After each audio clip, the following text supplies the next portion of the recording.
What is going on, everybody? Welcome back to the channel. This is Eric, and today we are talking about The Adam Project. I just checked this one out last night at an early screening. It stars Ryan Reynolds, and it's going to be hitting select theaters very soon and dropping on Netflix. This is a Netflix movie.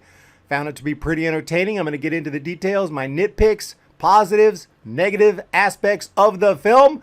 This is a interesting time travel movie with a very cool concept where you have a guy. We've seen time travel movies before, but in this particular case, he not only bumps into his younger self, he's going to team up with his younger self. So he ends up in 2022 from 2050 and teams up with his 12-year-old self to basically try to eventually, the goal is to eliminate time travel from ever being invented in the first place. Laura, this is me. Hi. Parallel contact, babe? Well, you know, you've always said that you've wished you'd met me earlier. Here I am. This is a Netflix movie, like I mentioned, and you know, Netflix has had some pretty damn good movies lately. It seems like every time I check out a Netflix movie, I'm impressed. I've heard they have so much garbage. I've heard so much crap talked about Netflix, and I'm sure it's true, but maybe I just don't watch movies that look like crap, because every time I check out a Netflix movie, I'm highly impressed. Going back to the Bird Box 2018, 2019 with The Irishman. I know that was Martin Scorsese, but still, Netflix financed that. They let him make it, and it's awesome. Amazing. Last year, my favorite movie of the year was Unbreakable. The Unforgivable with Sandra Bullock. I love Unbreakable too, but that's not a Netflix movie. But yeah, so it seems like Netflix, to me, they do a great job. I tend to enjoy these films, and this particular one, and maybe it's not as great as some of those I just mentioned, but I did enjoy this movie, The Adam Project. Gonna try to stay away from major spoilers here, but I'll get into some of the beats of the story and some of the, the things that happen in this movie just to get a good solid review in, but not gonna give any major spoilers. So just letting you know right ahead of time. So let's get into this review on The Adam Project. So you have Ryan Reynolds, and he basically plays Ryan Reynolds. He is Ryan Reynolds in this movie. Is funny. Not like, I didn't find myself dying of laughter, like I might hope. But it is, a clear cut. I mean, it's more of a comedy to me than anything else. Obviously, it's a sci-fi movie. There's some dramatic elements. There's some moments that, might bring a tear to your eye, certainly. But it relies heavily on comedy. Again, Ryan Reynolds plays Ryan Reynolds. He does fine. But you have his younger counterpart, his younger self, played by Walker Scobell, if I'm saying that right. And he did a fantastic job. He does resemble Ryan Reynolds. He definitely has the same type of humor as Ryan Reynolds, and he's a funny kid, an extremely smart kid, and at times, and it's joked upon, in the movie there are jokes about it, but at times he seems, even smarter than his older self, which in some ways is not out of the question. Obviously as people get older, they get wiser, they learn more, but kids can be a little bit sharper at times, and in this case, sometimes that happens, and it's pretty funny. He'll say, the older Ryan Reynolds, how'd you get so smart? And the younger Ryan Reynolds, how'd you get so dumb? Mark Ruffalo is also in this movie. He is outstanding. Jennifer Garner is his mom in this movie. She is amazing, plays a very critical role in the film. But shout out to Catherine Keener as the villain in this movie. She is, and I love how they work it in this movie, how you have, younger counterparts, older counterparts, and you can kind of see how people can change so drastically that even when they meet themselves, they may not get along. A younger self might look at the older self and say, what the hell happened to you? You're a sick mother effer. But Catherine Keener, she's fantastic. She really is fantastic. So they got a solid villain in this movie. She doesn't have a ton of screen time, but the screen time she does, tells she is absolutely ruthless in this movie. Also, Zoe Saldaña is in this film, and she is the love interest girlfriend of Ryan Reynolds' character. She is fantastic as well. So the entire cast does a really great job in this film. But getting into some more positives, just the overall concept and the wild things that can happen with time travel. I love that some of that gets utilized here. 2050 is the year Ryan Reynolds is from. He goes back to 2022, but also 2018 is a key year because that's the year he was aiming for. And it ends up that he and his younger 12-year-old self go back to 2018. So now, all of a sudden, this is just wild. There are actually 3 Ryan Reynolds. There's a 12-year-old, there's an 8-year-old, and there's a, older, 40-year-old or however old it is. You can do the math.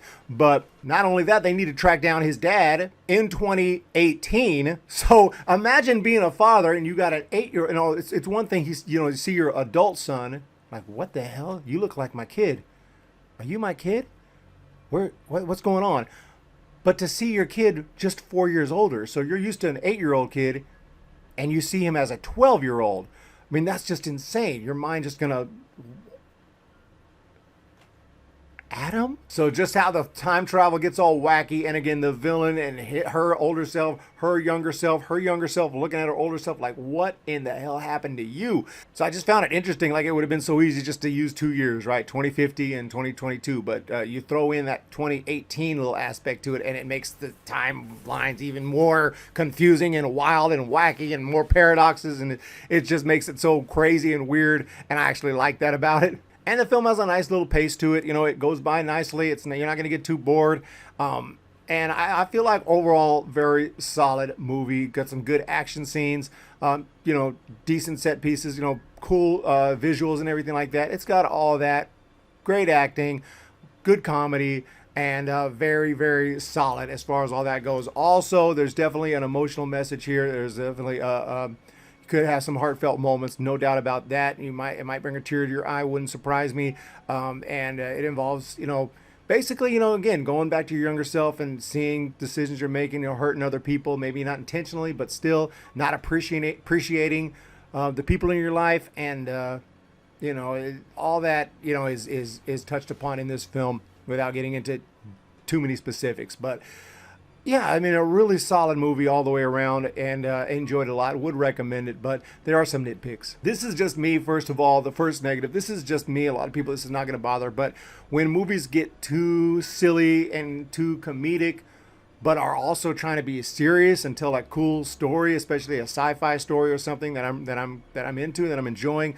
I don't like when that comedy gets to a point that this is just so unrealistic. You know, you've seen it in like Jurassic World and Jurassic World Fallen Kingdom, for that matter. Some horror movies recently. There's a movie called Us that you may have heard of that I really love the concept, but the humor just ruins it for me, because there are certain intense moments where you just aren't going to make jokes, especially if you're a little child. And I understand, you know, not all kids react the same. I talked about it in the new Ghostbusters movie with this little girl, and she, you know, the most insane moments. Everyone's life is on the line, and she is as cool and calm as can be. I know there was a line that explained it, that's how she calms herself down, by just being calm, but I don't remember the exact line. But still, you have the kid in this movie who is portrayed at the beginning that bullies, he can't even handle bullies that are his own age. Like, he can't even stand up to them. He runs off and he doesn't really handle the bullies well. But then when the second half of the movie, when bullets are flying and things are going crazy and explosions are happening, and he's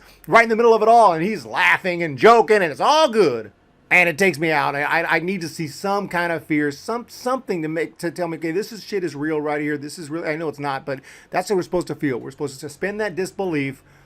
And when you just keep the jokes going and jokes going and jokes going and jokes going, to me, it's just like a movie that's overly serious, like the Batman. There's a few moments of levity, and it helps out a little bit. You need a little bit of levity, right? Well, in a movie that's just nothing but comedy and laughs, unless it's Dumb and Dumber or something, and a flat, straight comedy, you want to make a serious movie with some emotional, you know, impact, and a science fiction movie that's going to have some awesome action scenes and some cool set pieces and all that, and you want to really get the most, you know, punch you can. I think sometimes you have to back off the comedy a little bit. Back off a little bit. That's just my opinion and my taste. But they never back off. They never backs off. The jokes keep going. Now, in Deadpool, I don't mind that, because that's Ryan Reynolds' character, and he's a badass dude, and he's a superhero. So he's never really afraid, and he can joke through anything. That's his character. This is a 12-year-old kid. And first of all, they put him in dangerous situations where, and sometimes it is necessary, but that I just like, okay, that wouldn't happen. You know, his dad is there and, you know, taking part in a lot of it's necessary. Again, it's part of the plot, but still, I don't see people being very protective of this 12-year-old. He is put in a lot of danger where he could easily be killed, and nobody's taking it seriously. Nobody's saying, hey man, be careful, do this, do that. Nope.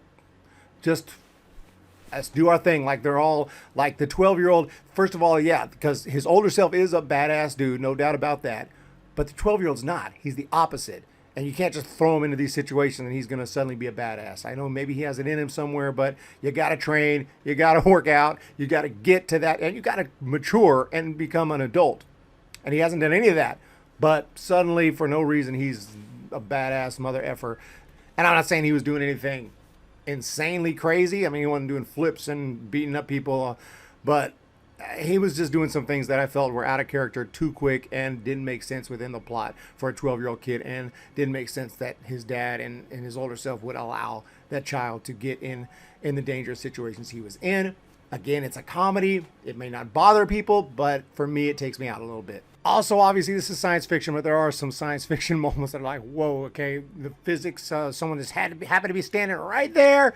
That worked. Like, no, that's a little bit outlandish. There's certain moments that are just like, whoa, okay, yeah, okay, let's go with it, but kind of dumb. The only other negative, I didn't think it was as funny as I would have liked it to be, because if you are going to sacrifice, action and real, strong moments for comedy, at least let the comedy be funny, especially in the key moments and the big action moments. Really wasn't that funny.